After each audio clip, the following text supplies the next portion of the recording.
नमस्कार। सियासत में कोई अपना या पराया नहीं होता। इसका बिल्कुल सटीक उदाहरण बिहार का चुनाव है। एक तरफ नीतीश कुमार हैं। नीतीश बिहार के मुख्यमंत्री तो हैं, लेकिन इस चुनाव में नीतीश मुख्यमंत्री का चेहरा नहीं है। दूसरी तरफ मोदी के चाणक्य अमित शाह हैं। अमित शाह नीतीश का चेहरा लेकर चुनाव मैदान में हैं, लेकिन नीतीश को मुख्यमंत्री का चेहरा घोषित करने के लिए तैयार नहीं है। मतलब बिहार में दो लड़ाई लड़ी जा रही है। यह और बात है कि ये लड़ाई गोदी मीडिया को नहीं दिख रही है। पहली वाली लड़ाई एनडीए गठबंधन सीधे और स्पष्ट तौर पर इंडिया गठबंधन से लड़ रहा है। दूसरी वाली लड़ाई नीतीश कुमार अमित शाह से लड़ रहे हैं। पहली लड़ाई सत्ता के लिए लड़ी जा रही है, दूसरी लड़ाई मुख्यमंत्री पद के लिए लड़ी जा रही है। बोलिएगा, नीतीश कुमार जी मुख्यमंत्री थे, नीतीश कुमार जी मुख्यमंत्री हैं और नीतीश कुमार जी मुख्यमंत्री रहेंगे। एनडीए को दोबारा सत्ता मिले न मिले, नीतीश मुख्यमंत्री बने न बने, लेकिन अमित शाह की साख पर बट्टा जरूर लग रहा है, वह भी नीतीश के डंके से। बिहार का सिर्फ एक ही डिस्कशन है, बिहार का सिर्फ एक ही चर्चा है। आपको तय करना है कि आपको नीतीश कुमार को चुनना है, नरेंद्र मोदी को चुनना है, या लालू यादव को चुनना है, या राहुल गांधी को चुनना है। यही डिस्कशन है। बाकी इस खेल के मैदान में आज के तारीख में कोई नहीं है। और मैं दावे के साथ कह सकता हूं, नीतीश जी, आपके नेतृत्व ने बिहार को जो दिया है, लोग आपके गुणों से अवगत हैं, लेकिन पूरे बिहार को आप में आस्था है। इस डंके की गूंज से साफ है शाह के खिलाफ बगावत है। इस बगावत की गूंज पूरे देश में गूंजेगी, क्योंकि ये बगावत मोदी के उस चाणक्य के खिलाफ है जिनके बगैर बीजेपी में ही नहीं एनडीए तक में पत्ता नहीं हिलता था। अब पूरा पेड़ हिल रहा है, डोल रहा है। आप सवाल कर सकते हैं कि इसमें बगावत कहां है।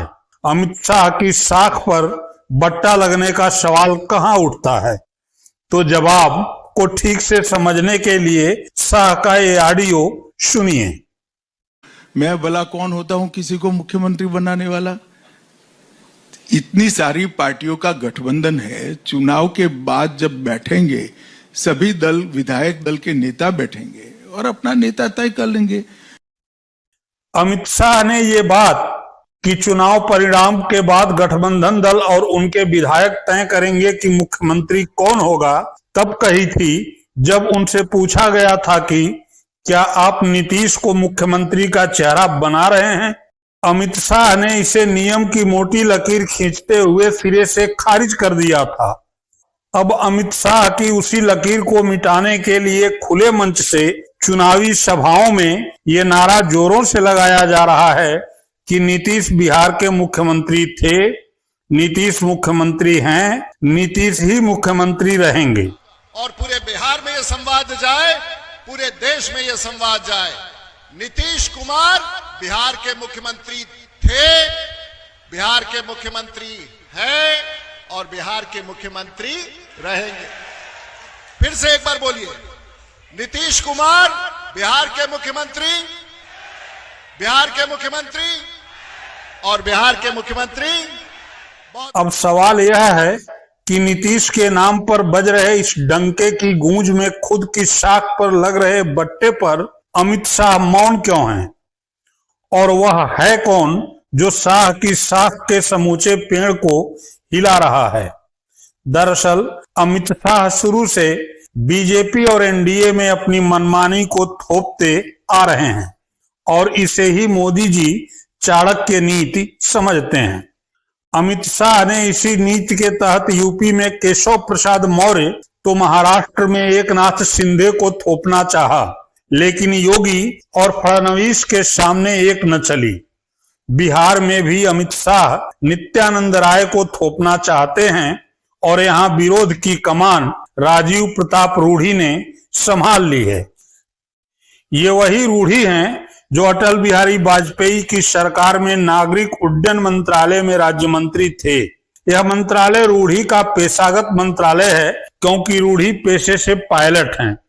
नरेंद्र मोदी के पहले कार्यकाल में पहले रूढ़ी का मंत्रालय बदलकर कौशल विकास और उद्यमिता कर दिया गया और फिर सरकार से बाहर का रास्ता दिखा दिया गया। इतना ही नहीं, जिस कॉन्स्टिट्यूशन क्लब पर रूढ़ी का कब्जा 20 वर्ष से है, उसी कॉन्स्टिट्यूशन क्लब के चुनाव में शाह ने रूढ़ी के खिलाफ अपने खास संजीव बालियान को खड़ा कर दिया। अब वही रूढ़ी बिहार में शाह के खिलाफ खड़े होकर नारे लगवा रहे हैं कि नीतीश थे, नीतीश हैं और नीतीश रहेंगे। और पूरे बिहार में यह संवाद जाए, पूरे देश में यह संवाद जाए, नीतीश कुमार बिहार के मुख्यमंत्री थे, बिहार के मुख्यमंत्री हैं और बिहार के मुख्यमंत्री रहेंगे। फिर से एक बार बोलिए, नीतीश कुमार बिहार के मुख्यमंत्री, बिहार के मुख्यमंत्री और बिहार के मुख्यमंत्री। बहुत बहुत। इसके पहले जब शाह का बयान आया कि मुख्यमंत्री विधायक चुनेंगे, तब खुद जदयू के कार्यकारी अध्यक्ष संजय झा और चिराग पासवान शाह के पक्ष में खड़े थे। उपेंद्र कुशवाहा मौन थे और जीतन राम मांझी बोल रहे थे। तो इस वर्जना के साथ कि अमित शाह ने कहा है तो सही कहा होगा। सभी शाह के तर्क के पक्ष में या तो खड़े थे या मौन थे, या इस वर्जना के साथ अपनी बात रख रहे थे कि अमित शाह ने कहा है तो सही कहा होगा। शाह की साख पर बट्टा लगना तब शुरू हुआ जब राजीव प्रताप रूढ़ी ने इसकी शुरुआत की। जदयू ने रूढ़ी के इस बयान को न केवल अपने एक्स हैंडल से जारी किया, बल्कि जदयू के कार्यकारी अध्यक्ष संजय झा ने रूढ़ी के बयान को चुनावी सभाओं के लिए तकिया कलाम बना दिया। मैं भी रिपीट करता हूं और आप भी बोलिएगा, नीतीश कुमार जी मुख्यमंत्री थे, नीतीश कुमार जी मुख्यमंत्री हैं और नीतीश कुमार जी मुख्यमंत्री रहेंगे।